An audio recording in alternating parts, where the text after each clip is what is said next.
Shalom, good evening. My name is Dr. Tova Goldfein, and this is TMS Roundtable Recovery. What are we doing each week for 6 or 7 years since the beginning of COVID? Well, we're meeting professors and doctors and health professionals and movie directors and authors, having wonderful, lively discussions, Q&As, come and ask your questions, get answers, go home with what I call take-home tools, a Mary Poppins bag. We're inspiring and we're educating. But most of all, what happens here each week on the recovery is that you meet people who are on their recovery journey or have passed their healing journey and in recovery and now coaching, but have been through what we might call the rabbit hole or the dark place and now see the light. And we're here to inspire together. And some of these people have recovered from everything from cancer to MS to arthritis to all types of chronic pain, what we call neuroplastic pain. And so here we're continuing to educate internationally. This broadcast is international, and we welcome everybody into the studio to ask questions on the Facebook page or the YouTube channel. It's an open Q&A. We are honest. We are authentic here in what I call my holy, safe studio. So I want to introduce Chelsea Angilella. Angilella. Angelella, even more beautiful. Founder of Transcending Pain. What a beautiful name. Where she helps individuals find freedom from neuroplastic symptoms through a mind-body approach. Chelsea's journey into this work is profoundly personal. She lived with more than 20 chronic conditions for over 30 years, including POTS and fibromyalgia and IBS and migraines, scoliosis, anxiety, depression, and endometriosis. After decades of cycling through specialists, medications, and temporary relief, she found lasting recovery through the mind-body approach, and it changed the course of her life. Now she's trained in the mind-body world in pain reprocessing therapy and emotional awareness and expression therapy, working with clients, experiencing all types of chronic pain from A to Z, teaching them how to shift their relationship with symptoms and reclaim their lives. Chelsea, welcome to my safe and holy studio. I'm so happy that you're here. And I want to, how I say, I want to sit back and zip up and listen. And I'd love to hear, like from the beginning. I mean, the bits and pieces of your journey, like the timeline. So our listeners can see that their timeline might be different, but there's a lot of similarities and a lot of things that people can learn from what you went through. So thank you so much for joining me tonight. Yes, thank you for having me. I'm so excited to be here. I am Chelsea Angelella, and it's definitely been a long journey. I'm excited to share. The timeline is one of those things that I've had to reflect on, and not too long ago, I actually went through all my medical records. And one time, like before I found healing, I became really obsessed with trying to figure out what happened to me because I could not really wrap my mind around how I could be such a sick person. My sisters weren't like this. My parents weren't like this. Like, why am I so sick? And I really felt like there had to be an answer. So I read through all my medical records, trying to find that one thing that happened. And what I realized, it wasn't just one thing. It was kind of a wide variety of things. But it all boiled down to what was happening in my nervous system. So when I was trying to look at this timeline again before I found healing, I thought, well, maybe it's when I got mono really, really bad my senior year in high school. I missed 40 days of school. And then I started thinking back and I'm like, no, I had problems before that. And I was like, well, maybe it's when I had pneumonia when I was in 7th grade. And then it was like, well, I was sick before that. Maybe it was when I got, hit by a golf club in my head. And then I was like, no, I had issues before that. And then I was like, well, maybe it was when I was bit by a poisonous spider when I was 6 years old. And then I'm like, but I was kind of sick before that. Like every time, like I thought I found the thing, I realized I was kind of just always sick from the beginning. So starting out in the beginning, and I think it's important to like just to go ahead and mention, like if you're listening, I really encourage you to focus on the similarities and how you can relate to what I'm sharing and let go of any differences you find because there are going to be differences. Really But important the point. way Very that the important. brain perceives things and what happens in the nervous system is the same for everybody. So just focus on how you can relate. That was something that when I came across the mind body connection was so important for me and so valuable was letting go of that kind of almost resistance to, well, that's not me, right? Letting go of that and just focusing on the similarities. It's been so important for me. And for the listeners, I Mhm. think it's important to maybe share at any point where you might have noticed some feelings or some deep emotions being repressed, or if there was some trauma going on with school or your parents, and just where maybe you had to stuff or hide in a closet, or you know you were bullied, or just I think it's important for us to understand our relationship with the things in our life, and then to see the patterns Mhm.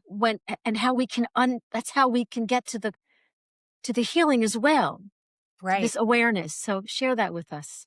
Absolutely. So when I was born, I did have what now I understand is a traumatic birth experience where I swallowed amniotic fluid in the birthing process. And so from the beginning, I was kind of in fight or flight.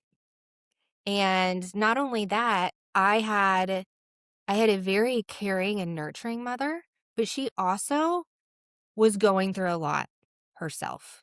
She had her own, struggles. She had anxiety. When I was 9 months old, my dad's mother passed away.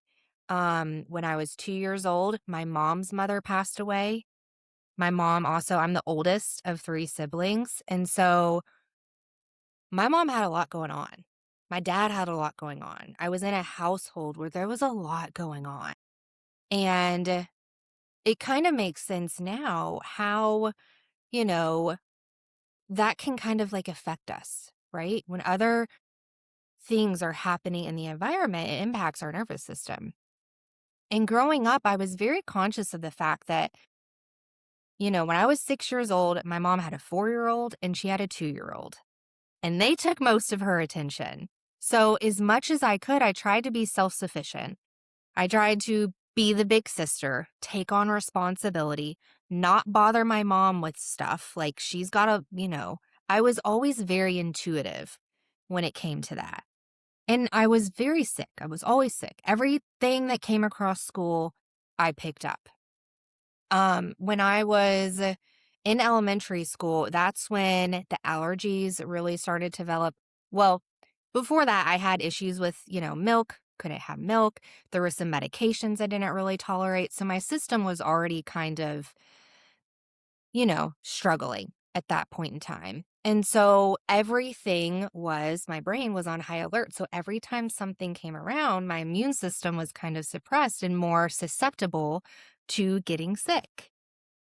And also, what happened when I got sick was I got to be home with my mom by myself, and I got all of her attention.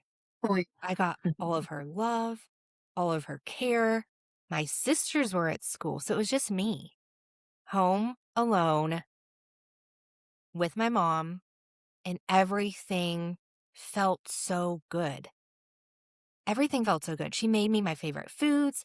My dad always brought home ice cream, right? So it was a very, although I didn't enjoy being sick, I enjoyed getting my favorite things. I enjoyed the attention. I enjoyed the care, all of that. And there was stuff going on at school. You mentioned, what was going on at school. I was bullied. I did have a hard time in school. I struggled learning. I struggled with math. I struggled with reading. Tried to put on a front so people wouldn't know. I actually cheated on some of my math tests in the third grade because what happened was if you failed the test, you had to sit out in the hallway by yourself and retake the test while everyone else kind of moved on. And that was really humiliating. Like I guess I was 7 or 8 years old. That was really uncomfortable. And I did not want to experience that. So then I'm lying, I'm cheating, and afraid of being caught. So there's all this inner turmoil going on at the time. And this happened even, back when I was younger, trying to read, and I was checking out advanced books from the library because I didn't want people seeing me check out picture books and be like, what's wrong with her? you know? So there was always this emotional discomfort, this level of fear and anxiety. And I just wanted to impress people. I wanted people to like me. I didn't want to be the weird girl. I didn't want to be the one who got bad grades and school supplies. Like, I wanted the cool school supplies so that you Mhm. would think I was cool. So I was always trying to, kind of be someone I wasn't because I wasn't okay with me. And I don't know where that came from, and I knew lying was wrong. I knew these things. I don't know where I learned or got the idea to cheat on a test, but I was kind of just in survival mode. When Yeah. I look back, that's kind of, what it feels like. I was just in survival mode. And then I got really picked on, really bullied. I had a textbook beat over my head at one point.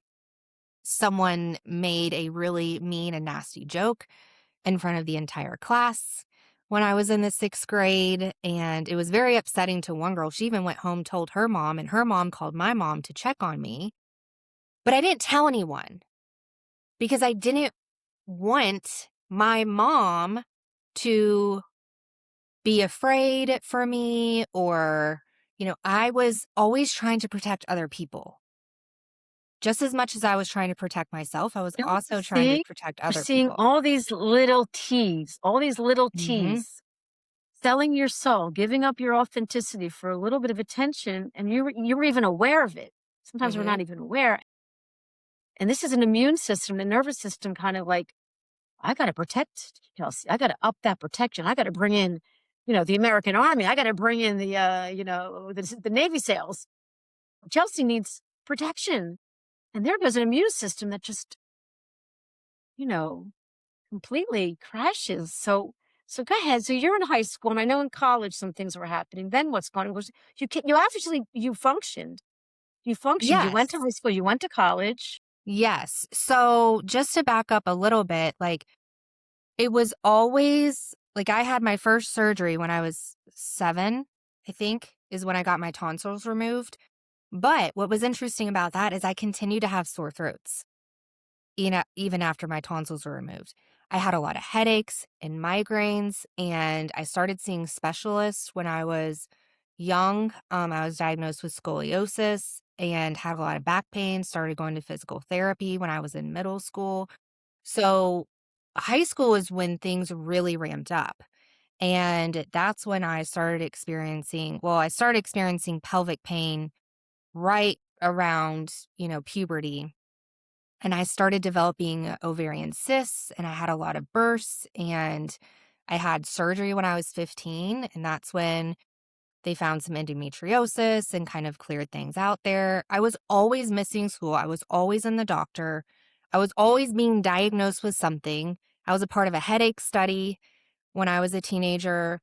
They put me in a children's like health and illness recovery program when I was a teenager, and I started seeing a therapist. And so that was my first exposure to the idea the of the role stress plays in my physical symptoms.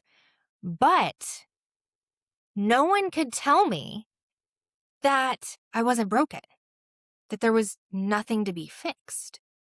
It was, everything was, there's something wrong.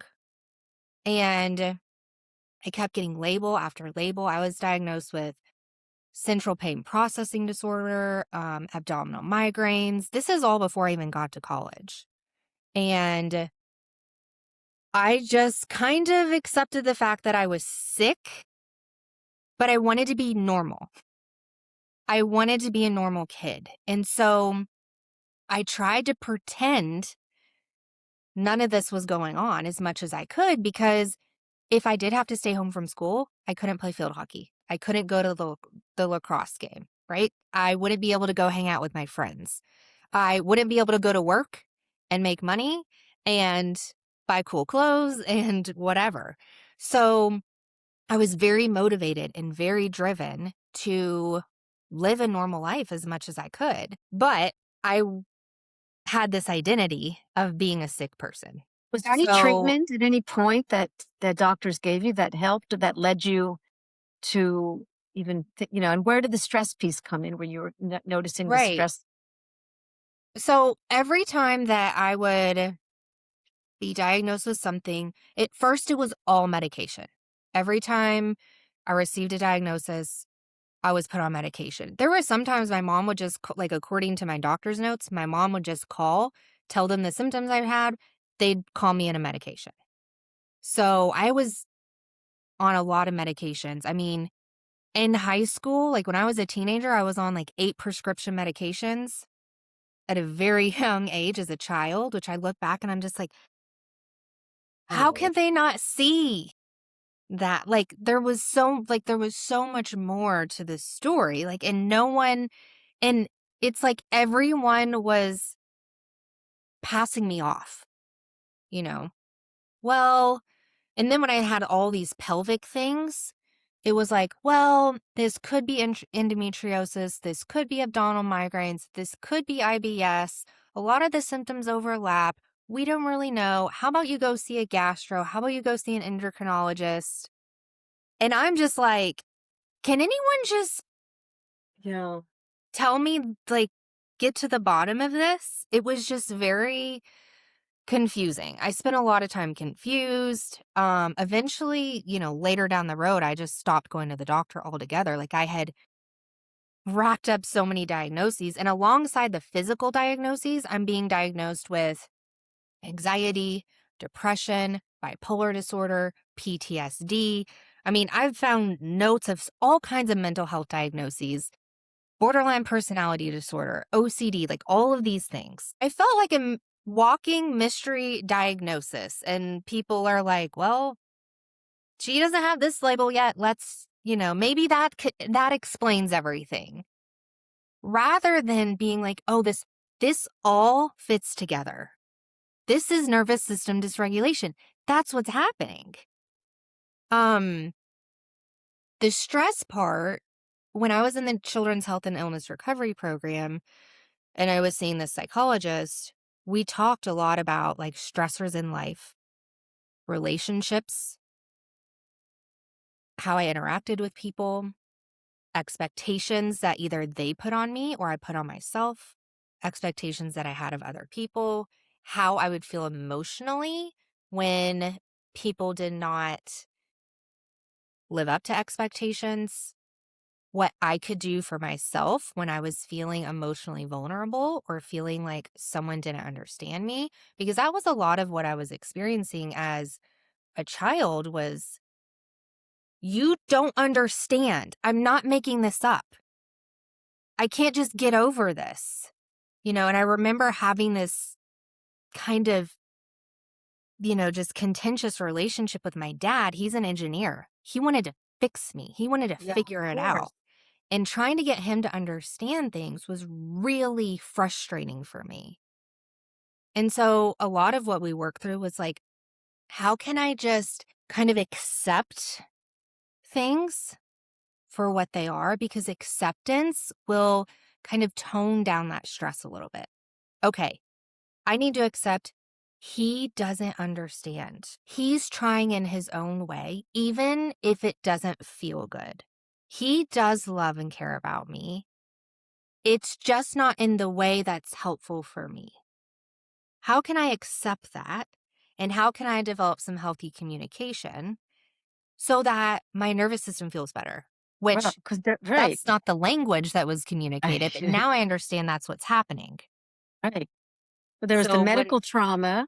No, and we're not here to bash doctors, but the future is that somebody has a symptom, we bring in a doctor, we bring in a therapist, we bring in a social worker, we bring in a physical therapist, we multidisciplinarian and find out how to help this person. That's the future.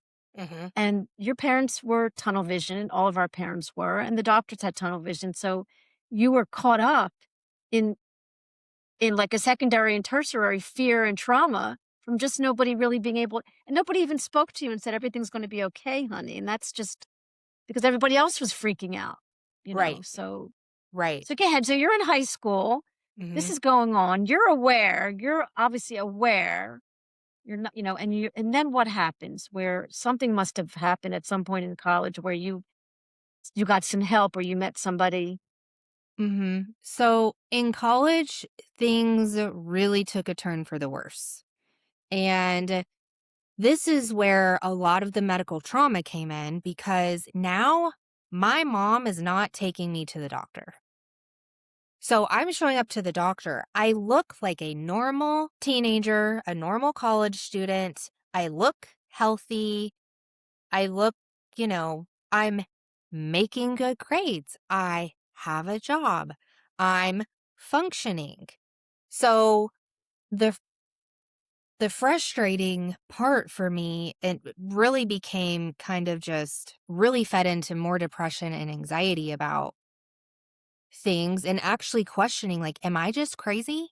Maybe I really am just insane. And could it be possible that I'm just making this up? And but the symptoms got so severe that I'm like, okay, there's no way. And in this, I'm creating this myself because I can't go to the bathroom. I can't take a deep breath. I feel like an elephant is sitting on my chest. Mm. I can't even get off the couch to take out my garbage or to make a meal or, you know, and at this point, I was only showing up to class when I absolutely had to, like to turn in an assignment or to take a test or whatever. Eventually, and there were a few points during college, I ended up getting like a medical withdrawal from school. I was on a full tuition scholarship. I was in the honors program. I was held to very high standards to, again, Wow. like there's all this pressure Right. Yeah, to so you perform. you you leaned into it and got good grades, and that was revving up your nervous system as well. You saw how strong you were, how you met this in a way that was very interesting. So it was your personality, and we all have different personalities with pain and disease and how we what our relationship is. So there obviously was there was a fire in you and Yes. a desire to keep searching. So what was going on in your search, and how did you fall into this mind body work? How did it fall in your lap? The first thing that really started turning things around for me, and this is before I actually encountered like Sarno and Alan Gordon and all of this. I ended up being enrolled, if you will, into this pediatric pain rehabilitation program at the Cleveland Clinic. I spent 3 weeks there and we had therapy all day long: occupational therapy, physical therapy, recreational therapy, aquatic therapy, but we also had mind body skills. And I learned about breathing techniques. I learned about relaxation techniques. I learned about different ways to calm the nervous system. And when I was there, I didn't have any of my responsibilities. I didn't have a job I had to go to. I didn't have school to attend. I could just be in this environment and focus on me. All the outside stressors did not exist. I also had therapy while I was there and started really, you know, opening up about some of my secrets that I hadn't told anybody. And I knew that I really felt like this was my chance. Good I for needed you. to take advantage of this opportunity.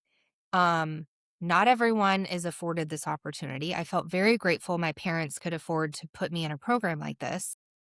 And I just leaned in.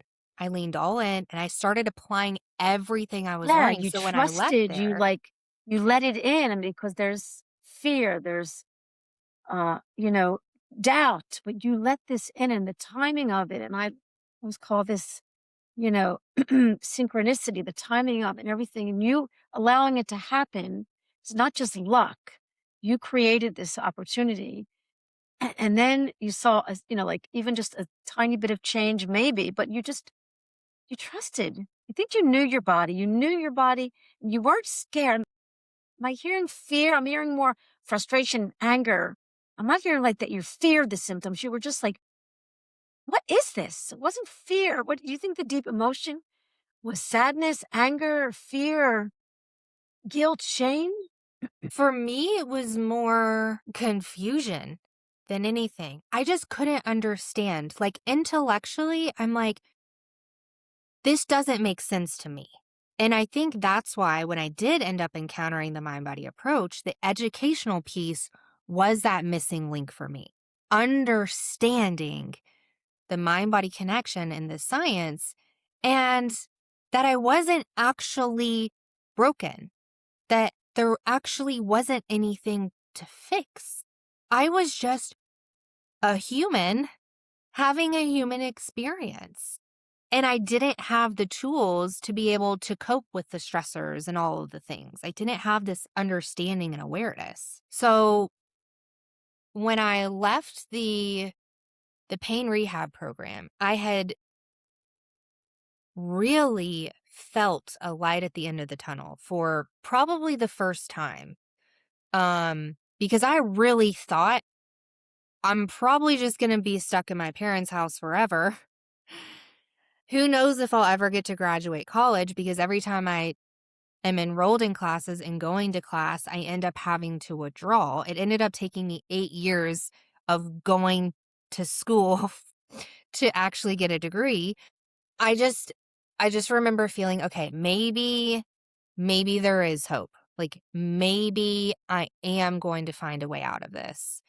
And I started meditating every single day. I started practicing yoga. I maintained, exercising and all of these things that I had learned. And I was feeling good. And I went back to work and I went back to school and I had a complete, what I call, mental health crisis. So again, every time I would step into something new or different, my brain was so used to firing that stress response, it would just fire. So this ended up becoming a routine thing where I would wrap my arms around something, I would start to get a little bit better, I would start to have a little bit of hope, and then things would come crashing down. And again, I didn't understand why or how that happens. I thought, okay, see, I am just a sick person. And it would validate this identity I had as a sick person, which was Yeah, really but you kept hard. cycling back. So you kept cycling back. hmm And this happened for several years. But at this point in time, I had realized the doctors and all the things were only, they weren't helping. They were only offering temporary relief. The acupuncture, the physical therapy, the massage therapy, the diets and the nutrition plans and the Reiki and all of the things. And now I understand what was happening when I was using those tools is it would induce that relaxation response, would calm my system, but there are these neural pathways in the brain that had to be reprogrammed. Again, why that education piece was so crucial for me when I ended up coming across the mind body approach. Before I got to that point of discovering the science and Sarno and all of that, I had complete acceptance of this confusing, you know, life that I was given. This odd, you know, hand that I was dealt. I just accepted, okay, maybe this is just how it's going to be. And I'm just going to have to learn to live with it. I completely accepted it. And what really helped me do that was I had been attending this support group, and all these people were so negative and talking Oh, about how, and this is for fibromyalgia, which was one of the diagnoses I was given. But they were talking about how their life was over and they can't hold their grandkids and they can't work anymore, blah, blah, blah. I'm like, I'm 20 years old. You're not going to tell me I'm going to be here 40 years from now complaining about my life. I do not accept that. so So there's the I'm like, fire. There's yes, there's the part of you that was just determined, and you also, I just want to say what you did was you came out of the past and you were in the present moment, like, okay, this is my reality. I see what it's like to fight. I grew up in a life where I kept fighting and fighting and fighting and fighting and, figuring out and, focusing. Now I'm in reality. I'm in the present moment. I'm trying to respond, but you're in this, was it a pain rehab? Somebody asked, was it a pain rehab program? yes, yes. It was a What pain was the rehab name of it? program. Somebody wants to know the name of it. It was at the Cleveland Clinic. I don't Okay. know. I think it was called the Children's Pediatric Pain Rehab Program at the Cleveland Clinic. I think it's interesting because the fact that you were with people older than you, I mean, again, like obviously you used it to serve you and you were like, wait a minute, I have empathy for these people, but so this is also the cards you were dealt because somebody else would have maybe, went back under the covers, but you'd have hadn't said, wait a minute. And, like something's going on here, something I got to figure out here. And we got to thank maybe mom and dad for that. I'm not sure, but you keep going. So that's good. You kept going. And then what happened? So I ended up, part of my story, which I didn't get into, found I was coping a lot with substances and drinking. And I ended up getting sober when I was 22 years old. And so I went through this, recovery. And part of Wow. this 12-step program that I was in was taking a look at everything in my life, Wow. all of my resentments, all of my fears, all the harms, and again, coming to find complete acceptance, Wow. taking accountability and responsibility for myself. And that is when I was able to feel more confident about managing my symptoms. So the acceptance, the surrender, accountability, taking responsibility, practicing a positive mindset Yeah. was so helpful to my ability to be able to manage my symptoms. So it's not that I was just better. I still had symptoms and I would still have new things crop up. Like that's when IC kind of came around and, it was just always something. But I felt like I could deal with life, even if I didn't like it, even if I didn't feel good. The acceptance and the positive mindset really helped me. And then I get to finding this approach, I finding would this love mind would body. I'd love to know. I want to know because that moment, I want people to see that that's a pivotal moment in people's life, and they get away from that, like, they get away from the basics, like, they get this sometimes they get better, and they get better from one thing, and then it happens again, and I want people to appreciate like, to see, that the information's out there, the support is out there. There's social media, our life is never like it's been before, there's so much information, and now you're gonna say you found the information, and you kept applying it, which is the key. Yes. I mean, you and I as coaches don't have to be in business. If people could just implement and apply it because we have the knowledge. And yet it's hard. It's not easy to implement and apply, but you can. And here's the power of each individual. Here's the doctor in everyone on Facebook and Instagram and people that we meet. And all of you people are incredibly strong and sensitive. let's bring in the love and the compassion, which you got as a child, more or less. But here comes now the love and the compassion, the belief in yourself. 'Cause what does it come down to, Chelsea? I felt like you stayed kind of calm, and at some point, it seemed like you believed in yourself. So talk more about the insights that you performed on yourself, and you found the John Sarno work, and maybe what worked for you, what meditations, what journaling, and what seemed to keep you accepting and in that awareness. Mm. So I think it's important to note, like, I was not looking to heal. I accepted that I was being sick was just my life. Was not seeking out information. I had found complete acceptance. I learned how to live with things, manage things, whatever. My sister actually out of the blue was in some health class or program or something, and they had recommended 2 books for if you experience chronic pain. And those were The Way Out and The Great Pain Deception. And I had no idea what they were about. I didn't know anything about TMS. I didn't know anything about anything. I was actually on winter break. I wasn't working or anything. And I decided to just read. And there was this inner knowing that I just had this like voice that said, you're going to heal yourself and you're going to help heal the world. And I thought that was weird. I'm like, I don't know. I'm not even a third of the way through this book. And I'm having this inner knowing. Weird. Don't know what this is about, but whatever. I'm just going to keep reading.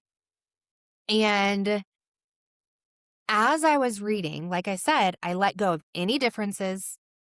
I was completely open-minded. And I focused on the similarities, how I could relate. And I just surrendered to whatever Alan had to offer in that book. And when he talked about observing sensations, in that part of the book, I would close my eyes and observe the sensations. I just practiced exactly what they were saying in the books when they said it. And what if the sensation was like a 10? If the sensation was a 10, which I learned at some point somewhere, and I think Alan talks about it in the book, about how somatic tracking is not always helpful. And sometimes it is just using some type of, other tool. Avoidance behaviors also. Right. So if I felt like things were at a 10, that's where taking baths were like my thing. It was, and I had learned, I think I learned this at the Pediatric Pain Rehab program about progressive muscle relaxation. And so I would do that in the bathtub. That was my go-to, with some like relaxing music, maybe some essential oils, some Epsom salt, whatever made me feel good in that moment. But when I got to the Great Pain Deception, that's actually where I learned about Sarno. And Steve talked in the book about like one day he just he knew there was nothing wrong with him. The sensations were not dangerous and he was in excruciating pain, but he forced himself to run. I literally got up from my couch that day and forced myself to run. So whatever they were telling, I surrendered. And I said, I've tried everything else everyone else has told me. Why wouldn't I just do what these people tell me? Doctor says go to physical therapy. I go to physical therapy, right? Like I've been trying all the things why wouldn't I just try this and just see what happens and be open to it? And I came to completely believe. I had 100% confidence. And I can't tell you exactly when this happened, but at some point I came to believe this is exactly what's wrong with me. And the sky is the limit. Like, I'm going to be completely free of everything, which is so, like, when I think back on that, to have that kind of confidence was like a spiritual experience for me, because I'm the girl that I had to use crutches. I couldn't, like, hold myself up. I had to have something to support me. I had fainting spells. I, wasn't able to do, like, my basic activities. Like, I couldn't even go to the bathroom. I ended up in the hospital because I couldn't go to the bathroom. So, to be at a place where I'm running and feeling confident that I can be completely free is miraculous. I have to say, and sometimes my doctor's colleagues will say, it's not scientific enough, Dr. Tove. And I'll be like, we don't always need 1,000 studies, but what you were doing was the law of attraction. You were doing mental rehearsal. You were changing the chemicals in your nervous system and your immune system. You were building a bridge between your unconscious mind and your subconscious mind. And you were the matrix. You were not going to negotiate with the brain. Because from a very Mhm. young age, maybe even from utero, your brain became a gigantic lizard protector. And thank God that's what it did. And at times, really, with all humility, at times you shut down your ability to be compassionate with alcohol. And so you had this period where you even kind of gave up, but then you came back. Like that made you stronger. You see, what doesn't kill you makes you stronger. That's an old saying, but I see the power of like you fell and got up. You fell and had a bloody leg. You fell and had a bloody nose. You fell and cracked, you broke your, but you kept believing that you weren't a victim of this body and that the body was not against you. So this is interesting. Before you even knew that the lingo, you're already so Chelsea, there's something, and I want people to believe that everyone has that in them. You're not Dalai Lama on the mountain. You're Chelsea. And I'm just Tova. My name was Terry, actually. Terry. I changed my names. I'm just Terry. So we're just normal people, you know, living our life. But there's a drive. And I want to thank our parents because there's a drive. And everybody has that drive in it. And if not, you can get it, you can learn it because it's a habit. It's a pathway. It's a way we speak to ourselves. And you kept talking with yourself. Saying, Chelsea, one more time, one more time. So really amazing. And so at any point here, what else was, so you read Steve's book, which is a Mhm. great book. You read The Way Out. And then were you still like, you saw that you didn't have to manage your symptoms? What was going on now after that run or after that emotional or spiritual run? Yeah. So at this point, I was kind of in my own world. It was almost like a dream world. That's how I can describe it. I didn't tell anyone about what I was doing or what I had encountered. I think I did tell my husband, who it's been that's a whole thing in and of itself, because when he met me, I was like a sick person, right? And so we've kind of gone through this whole transformation together. So I think I told him that I was reading these books and I was really excited about what they had to offer or whatever. But I didn't tell anyone I'm trying this new thing, or I think I'm healing, or anything like that. I was in this dream world by myself when I read Steve's book. And so I think what was so valuable about reading The Way Out and The Great Pain Deception was the fact that they both had experiences with symptoms and they both got better. I mean, And I yeah. could relate to that. And I'm like, if Steve can heal, if Alan can heal, why can't I heal? Right. And so, like, and I had a lot of experience in the recovery world too. Like, if these people can get sober and stay sober and their lives can change, why can't that be me? Right. And I had surrendered to that process and I got sober and I stayed sober. And I've been sober for, 12 years at this point. Like, if I can do that, why can't I do this? Why can't I be successful here? And so I had this belief in myself and in what they were saying, and I completely surrendered and I went all in. And like a good, obsessive, perfectionist, intellectual person that I am, I went to the resource section in Steve's book and I bought like 25 books that he referenced in his book.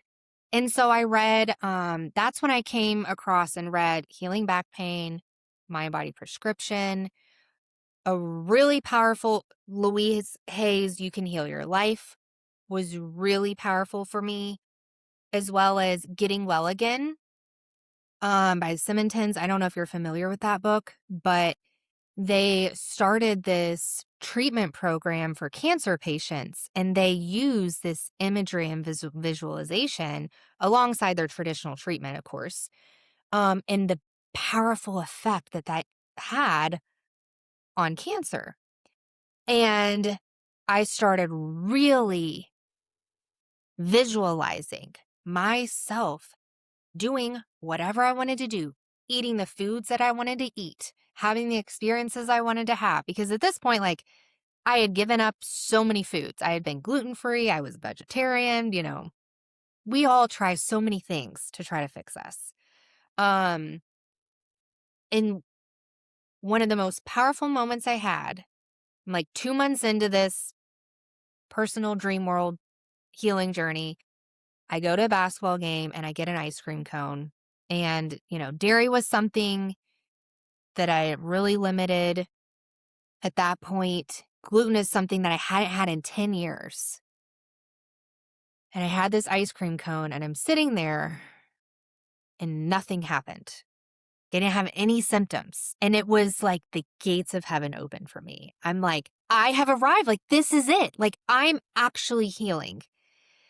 And yes, was there a little bit of doubt here and there? Sure. But I stayed committed and trusted the process. You had specific things and you had a specific journey and a specific recovery, but there's nothing new under the sun. We have a nervous system, we have an immune system, we have a subconscious mind, we have an unconscious mind. We all have to develop a little healthier relationship with fear. We have secondary fear. This is all parts of, these are the players. So what would you want to leave the listeners with regarding, your story is just so inspiring and it's unbelievable. Maybe some people have to break the habit of being themselves and evolve. Had that fire in you and you kept evolving, you kept meeting it. There was like, you didn't fight it in a way that kept you. You kind of like, I felt like there was this love and compassion and trust. Because some Yes. people, they get in their way because there's just, they hate their body. And I'm always talking about you cannot heal a body you hate. So there was this, I'm not getting any fear. Got that maybe there was, you said confusion, but what's behind confusion? Because confusion's a thought, is this curiosity, because behind that was this sort of sadness, like, this is not my life. I'm not going to, so there was this kind of like you were driven by this kind of, I wouldn't say freeze, but kind of fight and flight that kept pushing you and moving. You were in motion. I get that you were in motion, even the whole through the AA work and the sobriety, you were just in motion because you Yeah. can be a drunk and then you can go to AA and you can get clean. And that's the process. You kept on your journey. And that was what you just said. So besides staying on your journey, because there are people here who come and they're stuck. Mhm. So what do we want to say to the people that are stuck? And how do we want to, keep inspiring and keep hoping and keep that fire and have people find their own fire? Mhm. Find your fire. Chelsea has her fire. Tova has her fire. But I can't, I have to keep working at it. It's work, but Mhm. it's life. It's not work. It's part of what we do. And it becomes a habit and it gets easier. So Yes. share with the listeners, Chelsea, some of the insights and methods that you would recommend or that you keep using or you recommend to Yeah. your clients? So I am very open, especially like with my clients. For me, this is not a program of recovery. This is a lifestyle. It's a mind body lifestyle.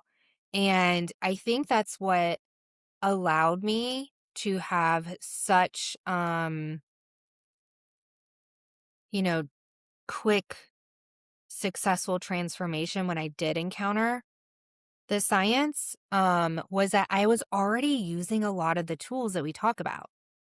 Meditation and acceptance and positive mindset and these types of things. So I was already utilizing prayer meditation, like all of these things. Um, but I think one of the most important things that you've brought up a few times is like meeting myself where I was at. Like when I, once I understood this is not dangerous, I came to accept this is what was going on with me. I had belief and confidence in it. Not every day was easy. And I had to meet myself where I was at. There were some days that I did push myself and I did force myself to run, for an example. But there were other days that I gave myself permission to just relax and be. I didn't have to be doing things all the time and getting into this fixing mentality like, oh, if I don't exercise today, I'm sending a really bad message to my brain.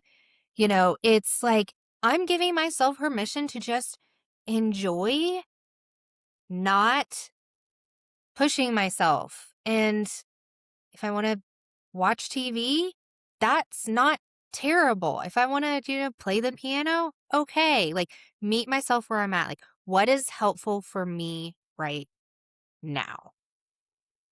And I really had to kind of examine my beliefs too. I questioned everything I knew to be true about everything when I encountered this science and this approach to healing. And I came to love and appreciate my brain and my body and my nervous system. And yes, there was a period of frustration and anger. It was mostly directed towards the medical community as opposed to like my brain, because I understood like my brain is actually really incredible.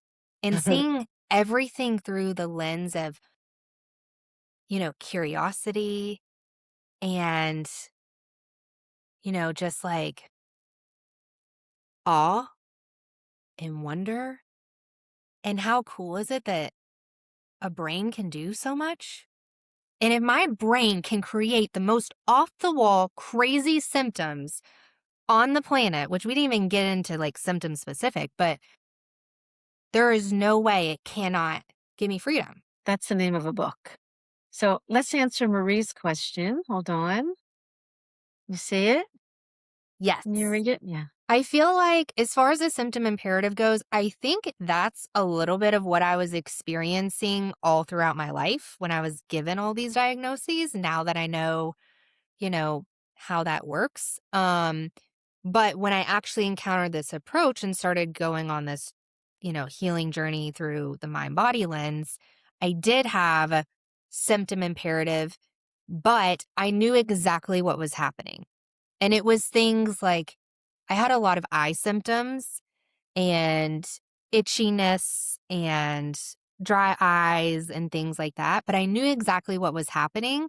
And I kind of found it comical. So again, like my response to the symptoms and changing that relationship with the symptoms helped me so much. And I think that's the most important thing when it comes to symptom imperative, in my experience at least. Like, hello, you again. I get why you're here. You're not against me. Come, let's. So this is an important habit, and I know it might feel funny, but if we keep doing it, we keep doing it. It's this detachment from the symptom, and yet this attachment to ourselves. Like, I'm going to take care of myself, and there's this focus, which we have a symptom when we get really scared and we just focus. Alan calls it this sort of eagle eye, focus. And that just creates, that bigger threat physiology, and we're back in the cycle. So again, knowing ourselves. I mean, Maria, I mean, this is for a lot of us, the pain and the symptoms have taught us so much about ourselves. And Chelsea, Chelsea's a whole different person. And we do say that on the other side of the pain is you're going to have to change, and not change. I call it evolve. Mhm. And love that a lot of people say, I want to be who I was. I'm like, you will be, you can be, that will happen. It will just look different. It will feel different. And then there's like a letting go. There's like a letting go, letting being. And this is a big thing in the being and the doing and the responding and the reacting. They're very important insights. And you shared some really valuable, beneficial strategies.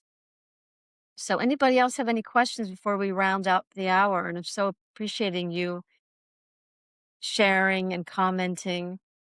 And yeah, wow. Thank you Wow. so much for having me on. I think Yeah, I that mean, whole change part, like for me, it's like I actually just understand myself. Like now I have a relationship with myself, and this it's is it. so cool.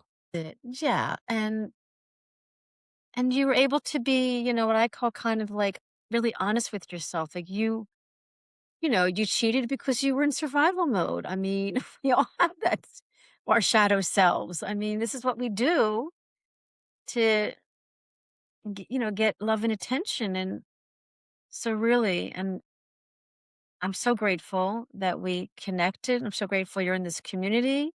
And Chelsea has a wonderful program called Transcending Pain. I work with Chelsea, I guess, online. Where are you living? In the East In Coast? Louisville, Kentucky, in the United States. Oh my goodness. Is that East Coast or Central Time? We're Eastern time here. Eastern Time. Yeah. Yeah, Kentucky. Wow, wow, wow. Amazing. So thank you so much, Chelsea. And I Yes. also want to say to the listeners that Chelsea's very involved in a wonderful organization called the Association and Treatment of Neuroplastic Symptoms.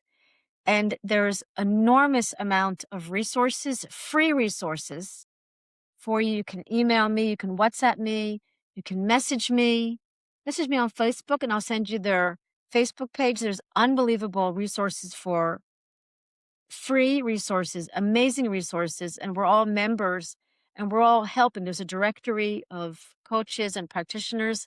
There's lots of courses you can take. I mean, we want you to learn. My logo is the doctor, finding the doctor in you. I mean, this is really what it's about. I think this is what all the doctors are saying. Like there's a power in you, an innate intelligence in you. And you were able to find that through the mucky waters. You were able to find that. And I'm really so happy to know you. And I'm so happy that you shared tonight and that the listeners could hear from you. So have a wonderful rest of your day. It's my evening. And you know what? We'll meet again. There's always reasons why we'll figure out we'll meet. Thank you for your beauty, your honesty, your authenticity. And have a wonderful night. Thank you so much. You too. God bless everyone. Have a wonderful week. See you next week. Bye. Bye. Second.